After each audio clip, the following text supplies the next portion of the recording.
नमस्कार, आप सभी का हमारे YouTube चैनल में हार्दिक स्वागत है। दर्शन यानी कि फिलॉसफी। दर्शन एक ऐसा विषय है जो हमेशा से एक बहस का विषय बनता है। जीवन में हम सभी लोगों की एक सी परिस्थिति नहीं होती है। यदि एक सी परिस्थिति आती भी है तो उसका सामना करने की सबकी मनोस्थिति अलग अलग होती है। तो यही विषय उत्पन्न होता है फिलॉसफी का, जो कई लोगों को उस स्थिति से उबरने में मदद करता है। दर्शन हमें बताता है कि कुछ चीजें हमारे नियंत्रण से बाहर हैं, उस पर हमारा कोई अधिकार नहीं है, और जो चीज हमारे वश में है वो है उस स्थिति को, उस परिस्थिति को उत्तेजित हुए बिना शांति से स्वीकार करना। और यदि आप इसे अपने आदत में लाते हैं और किसी भी स्थिति या भावना के प्रति ज्यादा उत्तेजित हुए बगैर जीवन बिताते हैं तो आपको एक उदासीन व्यक्ति बोला जाता है, जिसे दर्शन की भाषा में स्टोइसिज्म का नाम दिया जाता है। और इस दर्शन की विधा के महान ज्ञाता थे यूनानी दार्शनिक एपिक्टेटस, जिनका जन्म एक दास प्रथा के अंतर्गत हुआ था और बाद में वे एक महान शिक्षक बने। वैसे तो जीवन में उन्होंने खुद कोई पुस्तक नहीं लिखी, पर उनके अनमोल वचनों को उनके शिष्य एरियन ने द डिस्कोर्सेस ऑफ एपिक्टेटस और द एनकिरिडियन ऑफ एपिक्टेटस नाम की पुस्तकों में उद्धृत किया है। तो इस वीडियो सीरीज के माध्यम से हम उन्हीं पुस्तकों में एपिक्टेटस के द्वारा कही बातों को पढ़ेंगे। तो आइए पहले वीडियो की शुरुआत करेंगे, और उस वीडियो में जो पहली सीख उन्होंने हमें दी है वो है प्रत्येक क्षण मूल्यवान है। जो क्षण आपके सामने है उसकी देखभाल करें, उसकी बारीकियों में अपने आप को डुबा दीजिए। जो व्यक्ति आपके सामने है, जो चुनौती आपके सामने है, जो काम आपके सामने है, उस पर ध्यान दें। इधर उधर के बहकावे में न पड़ें, अपने आप को अनावश्यक कष्ट न दें। जीवन क्षणों को मिलाकर बनता है, अतः आप अपने को जिस क्षण में पा रहे हैं उसे पूरी तरह से आबाद करें। तटस्थ दर्शक न बने रहें, हिस्सा लें, अपना सर्वोत्तम पेश करें। नियति के साथ अपनी साझेदारी का सम्मान करें। बार बार अपने आप से सवाल करें, ये काम मैं किस तरह करूं कि ये प्रकृति की इच्छा के अनुकूल हो। और जो उत्तर फूटता है उसे ध्यान देकर सुने और काम में लग जाएं। ये न भूलें कि आपके दरवाजे बंद हैं और आपके कमरे में अंधेरा है, तब भी आप अकेले नहीं हैं। प्रकृति की इच्छा आपके भीतर मौजूद है।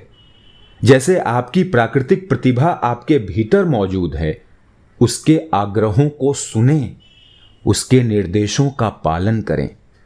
जहां तक जीने की कला का सवाल है, यह सीधे आपके जीवन से ताल्लुक रखता है। इसीलिए आपको प्रति क्षण सावधान रहना होगा, लेकिन अधीर होने से कोई लाभ नहीं। कोई भी बड़ी चीज अचानक तैयार नहीं होती, उसमें समय लगता है। वर्तमान में आप जीवन को अपना सर्वोत्तम दें, भविष्य अपनी चिंता स्वयं करेगा। जो दूसरा उपदेश उन्होंने हमें दिया है उसका नाम है चुनाव आपका है। अपने साथ ईमानदारी से पेश आएं, अपनी शक्तियों और कमजोरियों का सटीक अनुमान लगाएं। आप जो कुछ होना चाहते हैं उसके लिए आवश्यक क्षमता क्या आपके पास है? उदाहरण के लिए, अगर आप पहलवान होना चाहते हैं तो इसके लिए जरूरी है कि आपके कंधे, पीठ और जांघें मजबूत हों।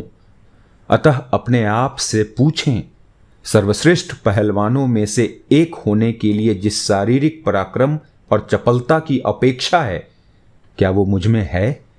किसी विशेष क्षेत्र में चैंपियन होने या कोई काम पूर्ण कुशलता के साथ करने की इच्छा रखना एक बात है, और वस्तुतः चैंपियन होना तथा वो काम पूर्ण कुशलता से कर पाना दूसरी बात है। किसी खास क्षेत्र में सफलता पाने के लिए जैसे कुछ खास योग्यताओं की आवश्यकता है, वैसे ही कुछ खास त्याग भी करने होते हैं। अगर आप बुद्धिमत्ता के साथ जीवन जीने की कला में पारंगत होना चाहते हैं तो आपका क्या ख्याल है? क्या आप खाने पीने में अति कर सकते हैं? आपका क्या ख्याल है? क्या गुस्सा करने, और निराश तथा दुखी हो जाने की इस आम आदत के आगे समर्पण कर सकते हैं? नहीं। यदि वास्तविक रूप से बुद्धिमान होना आपका लक्ष्य है और आप अपने इस लक्ष्य को पाना चाहते हैं, तो आपको अपने व्यक्तित्व को निखारने के काम में लगना होगा। आपको बहुत सी अस्वस्थ इच्छाओं और स्वाभाविक माने जाने वाली प्रतिक्रियाओं पर विजय पानी होगी। आपको यह भी सोचना होगा कि क्या आपके मित्र और सहयोगी कायदे के व्यक्ति हैं?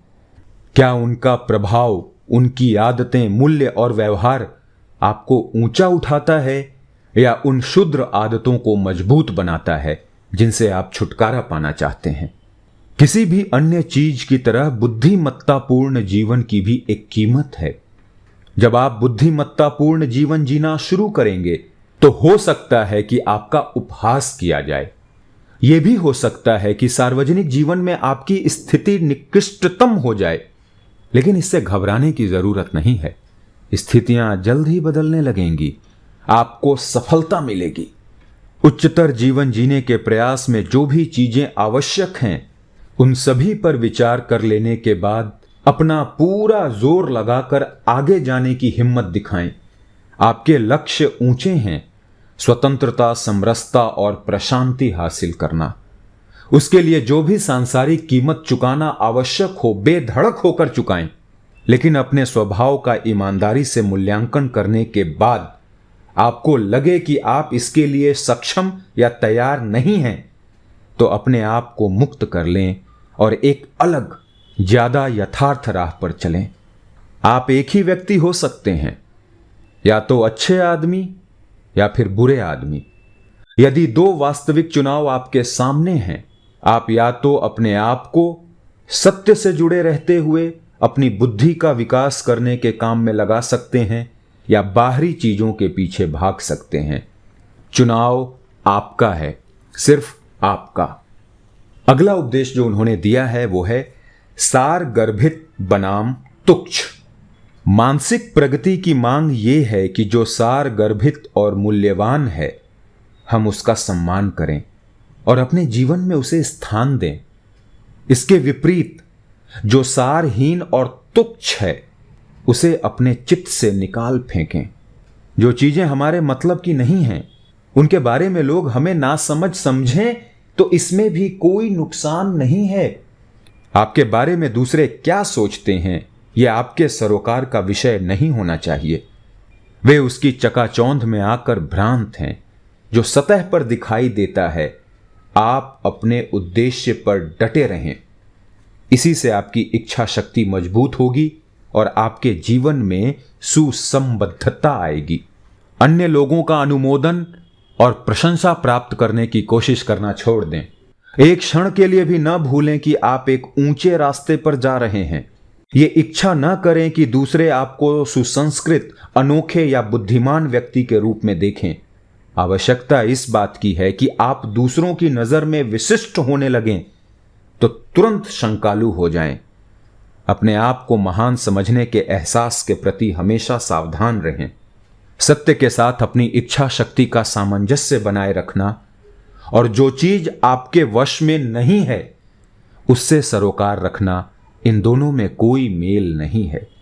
जब तक आपका ध्यान इनमें से एक चीज में लगा हुआ है, आप दूसरी चीज की उपेक्षा करने को बाध्य हैं।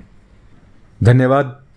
तो देखा आपने, पढ़ के महसूस हुआ होगा कि कितने ही सख्त और कितने ही स्ट्रेट फॉरवर्ड शब्दों में बात को कही गई है, जो जनरली हमारा समाज स्वीकार नहीं कर पाता है। उसको बड़ी ही लोक लुभावन बातें पसंद आती हैं, दूसरों को भी वो वही बताना चाहते हैं। बट इन चीज़ों को पढ़ के आपको लगा होगा कि एपिक्टेटस कितने ही स्ट्रेट फॉरवर्ड थे, इसीलिए शायद उन्हें उदासीन भी कहा गया। बट सत्य है, कई लोग इसमें अपनी राह पाते हैं, तो कोई भी चीज़ गलत नहीं होती।